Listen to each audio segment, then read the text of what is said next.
1982 British Columbia Canada में एक दिन एक मशरूम पिकर फॉरेस्ट एरिया में वाइल्ड मशरूम और बेरीज तोड़ने गया था। वहां पे जंगल के बीचों बीच उसे एक जली हुई कार दिखाई देती है। ये जली हुई गाड़ी देखते ही उसने पुलिस को फोन किया और पुलिस की एक टीम वहां पहुंच गई। पुलिस ने जब छानबीन करी तो गाड़ी के अंदर जले हुए बोन्स उन्हें दिखाई दिए। जैसे ही जले हुए बोन्स दिखाई दिए, उन्होंने अपनी फोरेंसिक टीम को फौरन वहां पे बुलाया और उन बोन्स को जांच के लिए भेज दिया। वो इंसानी बोन्स ही थे और वो 2 औरत और 2 आदमियों के बोन थे। जब गाड़ी की डिक्की यानी कि ट्रंक को खोला गया, उसमें से भी बॉडीली रिमेन्स मिले जो कि बहुत ही यंग गर्ल्स के थे। ये केस है Wells Gray provisional Park murders की, या जैसे हम वेल्स ग्रे मर्डर्स भी कहते हैं। इस मर्डर्स में टोटल 6 लोगों का मर्डर हुआ था। इस वजह से इसका एक और नाम भी है वेल्स ग्रे प्रोविजनल मास मर्डर्स। तो इस कहानी की शुरुआत होती है 2 अगस्त 1982 में। एक फैमिली 2 हफ्तों का कैंप प्लान करती है और ये ट्रिप होने वाला था ग्रे वैली प्रोविजनल पार्क में, जो कि कनाडा में ही है। इस ट्रिप में एक ही फैमिली की 3 जनरेशन साथ में हॉलीडेज पे जा रही थी, जिसमें पेरेंट्स थे जिनका नाम था बॉब और जैकी जॉनसन, उनकी 2 बेटियां 11 साल की कैरन और 13 साल की जेनेट। इनके साथ ही जैकी के पेरेंट्स भी इनके साथ जा रहे थे, जॉर्ज और ईडिथ। ये अपनी फैमिली एकदम फन ट्रिप प्लान कर रही थी, पर इनके साथ जो होने वाला था उन्होंने कभी अपने बुरे से बुरे सपने में भी नहीं सोचा होगा। इस पूरी की पूरी फैमिली को कैंप पे जाना बहुत ही ज्यादा पसंद था। वो किसी भी नेचुरल प्लेस में फैमिली टाइम स्पेंड करना चाहते थे और वेल्स ग्रे पार्क इसके लिए बिल्कुल परफेक्ट साइट थी। जॉनसन फैमिली ने अपना कैंप एक एरिया पे सेट करा। जेनेट और कैरन के ग्रैंड पेरेंट्स ने भी वो कैंप ज्वाइन किया और वो अपने साथ एक वैन लेके आए थे, टेंट लेके आए थे और बोट लेके आए थे। इस ट्रिप में वो बड़े थे और उन्होंने कैंपर में सोने का प्लान करा। साथ ही कैरन और जेनेट को टेंट में सुलाया जो कि उस गाड़ी के ऊपर पे बना हुआ था। बॉब ने अपने ऑफिस से कुछ दिनों की छुट्टियां ली थी और इस ट्रिप को प्लान किया था।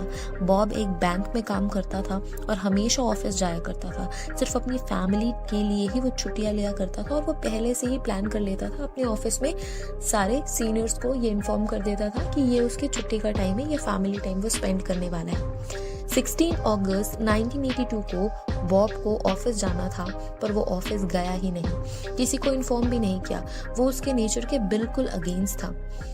इसके बाद बॉब कई दिनों तक ऑफिस नहीं आया, जिसके बाद उनके कॉलीग और उनके फ्रेंड्स को उनकी चिंता होने लगी।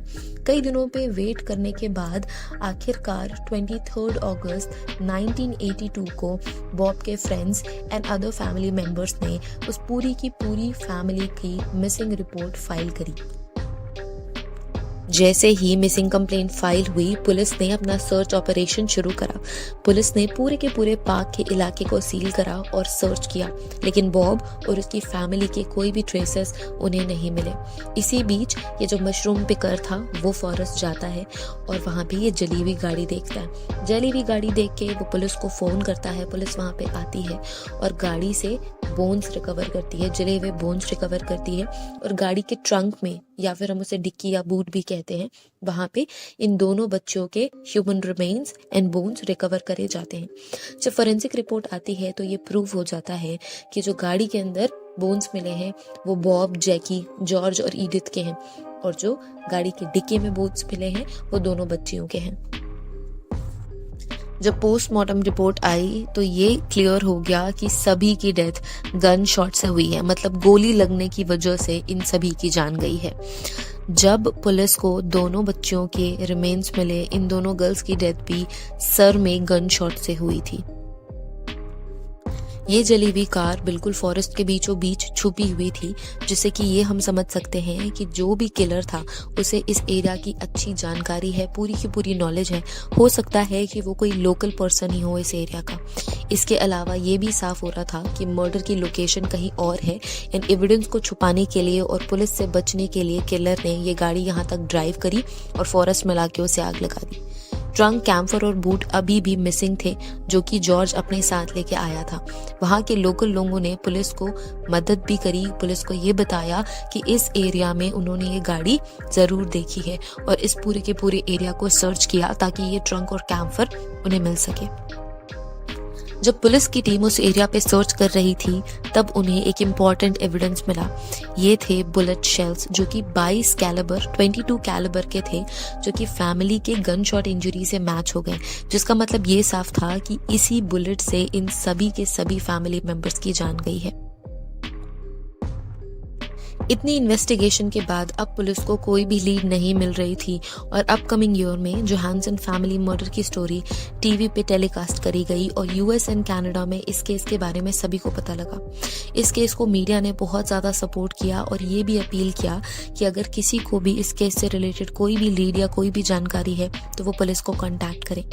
इसके बाद किसी ने पुलिस को फ़ोन करा और ये बताया कि जिस जोहानसन फैमिली के डिस्क्रिप्शन के बारे में उन्हें बताया गया है वैसा ही ट्रक और कैम्फर उसने कनाडा में किसी को चलाते हुए देखा है। पुलिस ने इस गाड़ी को ट्रैक करा और 2 कनेडियंस को पकड़ा जिनके पास ये कैम्फर और ट्रक था, लेकिन अनफॉर्चुनेटली ये बिल्कुल ही अलग गाड़ी थी जो कि जोहानसन फैमिली के पास थी। अब इस केस को हुए 14 मंथ्स हो चुके थे। इसके बाद 18 अक्टूबर 1983 को पुलिस को एक बहुत ही बड़ा ब्रेक थ्रू मिला।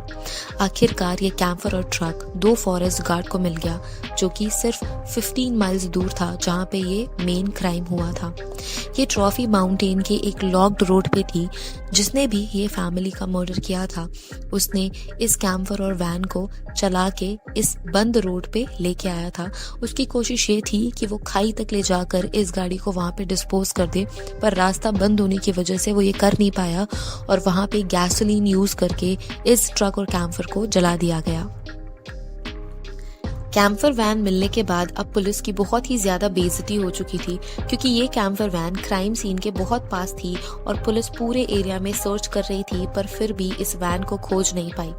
इस वैन में कोई भी फर्दर इन्फॉर्मेशन या फिर एविडेंस पुलिस को नहीं मिले। इसके बाद एक विमेन ने पुलिस को अप्रोच किया और ये बताया कि इस एरिया में उसने एक आदमी को देखा था जिसका नाम है डेविड, जो 24 साल का है। वो इस फॉरेस्ट में एज अ लॉगर काम करता था और उसने इस विमेन को ये भी बताया था कि उसने एक वैन देखी है जिसमें बहुत सारे बुलेट होल्स हैं। जब डेविड को इसके बारे में पुलिस ने बताया, जब उसके बारे में पता चला, पुलिस ने उसका बैकग्राउंड चेक करा। उसकी हिस्ट्री बहुत ही बुरी निकली। डेविड कई बार जेल जा चुका था, असॉल्ट के केस में, ड्रग पोजेशन के केस में और हिट एंड रन के केस में। उसका घर क्राइम सीन से सिर्फ और सिर्फ 3 किलोमीटर दूर था। अब डेविड प्राइम सस्पेक्ट बन चुका था इस केस में। पुलिस ने उससे पूछताछ शुरू करी और डेविड को क्राइम सीन पे भी पुलिस लेके गई ताकि उसके हाव भाव से और बिहेवियर से ये पता लगाया जा सके कि क्या वो इस क्राइम से किसी भी तरीके से रिलेटेड है।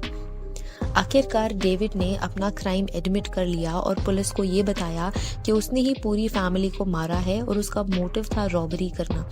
उसने बताया कि पहले उसने फैमिली को सबसे पहले स्पॉट करा और जितने भी बड़े थे मेंबर, 4 मेंबर बड़े थे, उन बच्चों के पेरेंट्स और ग्रैंड पेरेंट्स, उनको गोली मार के उनका मर्डर किया। इसके बाद फिर टेंट में सो रही दोनों बच्चियों को गोली मार दी। अब डेविड को लाइफ इम्प्रिजनमेंट मतलब जिंदगी भर के लिए जेल जाना था और इसकी उसे सजा मिली और वो 25 साल तक पैरोल के लिए अप्लाई भी नहीं कर सकता। पुलिस का मानना था कि रॉबरी सिर्फ और सिर्फ मोटिव नहीं थी डेविड के साइड से, क्योंकि रॉबरी के लिए 6 लोगों का मर्डर करना कोई तुक नहीं बनता, पर एविडेंस ना होने की वजह से पुलिस कुछ कर भी नहीं सकती थी और कुछ प्रूव भी नहीं कर सकती थी। इसके बाद एक इंटरव्यूअर ने डेविड का इंटरव्यू लिया और उसने कहा कि वो यहाँ सिर्फ और सिर्फ सच जानने के लिए आया है। उसे ये पता है कि उसका मोटिव सिर्फ और सिर्फ रॉबरी नहीं हो सकती। तब डेविड ने अपना सारा सच उसे बताया। उसने बताया कि जिस दिन ये फैमिली वहाँ पे कैंप कर रही थी, मतलब 6 अगस्त 1982 को ही डेविड ने इस फैमिली को स्पॉट कर लिया था कैंप करते हुए और इसके बाद से ही उन दोनों लड़कियों को किडनैप करने का ख्याल इसके दिमाग में आ चुका था। कई दिनों तक डेविड ने फैमिली पर नजर रखी और फाइनली 10 अगस्त 1982 को उसने एक्ट किया। वो कैंप के साइड में गया, वहां पे उन बच्चियों के पेरेंट्स और ग्रैंड पेरेंट्स आग के पास में बैठे हुए थे। डेविड ने गन निकाली और सभी को शूट कर दिया। इसके बाद उनकी बॉडी को ड्रैग करके वो गाड़ी की बैक सीट पे रखता है और उन पे ब्लैंकेट से ढक देता है, उनको ब्लैंकेट से कवर कर देता है। अब इसके बाद उसने कैरन और जेनेट का टेंट ओपन किया और उनसे कहा कि एक गैंग ने कैंप पे अटैक किया है और इसीलिए उनके पेरेंट्स को यहाँ से भागना पड़ा। डेविड ने बोला अगर सेफ रहना है तो मेरे साथ चलो, और दोनों लड़कियां इतनी डरी हुई थी कि दोनों ने डेविड की बात मान ली और उसके घर चली गई। डेविड ने लगभग 1 वीक तक जेनेट और कैरन को किडनैप करके रखा और जेनेट को अब्यूज किया। इसके बाद डेविड ने जेनेट और कैरन दोनों को ही उनके सर पे गोली मार के उनका मर्डर कर दिया। इस केस में सबसे ज्यादा डिस्टर्बिंग और फ्रस्ट्रेटिंग एक पॉइंट ये है कि जब जेनेट और कैरन दोनों ही डेविड के पोजीशन में थे, डेविड के घर पे थे, तब एक पुलिस ऑफिसर डेविड के घर आया था ये इन्फॉर्म करने के लिए कि उन्होंने प्रिजनर्स को इस एरिया में फिशिंग के लिए छोड़ा हुआ है। बहुत सारे प्रिजनर्स देख के आपको डरना नहीं है, क्योंकि पुलिस की टीम यहाँ पे साथ में है, आपको पुलिस स्टेशन फोन नहीं करना है। इस पूरे टाइम पे जेनेट और कैरन दोनों ही डर से दरवाजे के पीछे छुपे हुए थे। डेविड ने उनसे बोला था कि अगर वो शोर मचाएंगे या फिर हेल्प के लिए चिल्लाएंगे तो वो उन्हें जिंदा नहीं छोड़ेगा। वो सिर्फ और सिर्फ 11 और 13 साल के बच्चे थे। वो इतने ज्यादा डर गए कि उन्होंने चुपचाप छुपे रहना सही समझा और हेल्प के लिए आवाज नहीं लगाई। अगर वो हेल्प के लिए आवाज लगाते तो दोनों जिंदा बच जाते। इसके बाद वो पुलिस वाला वहां से चला जाता है और कैरन और जेनेट वहीं पे रह जाते हैं।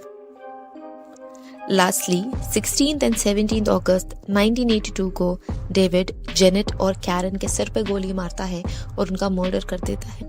उनके ही पेरेंट्स की गाड़ी की डिक्की में उनकी बॉडी को भरता है और वो गाड़ी चला के लेके जाता है उस फॉरेस्ट एरिया में, वहां पे उसे आग लगा देता है। इसके बाद की स्टोरी हम सभी को पता है। ये थी story Wells Gray provisional park mass murders की, जो कि अभी हमने जस्ट जानी। अगर आपको ऐसे ही और एपिसोड्स देखने हैं, so do subscribe our channel, share it with your friends, and thank you so much for watching this video.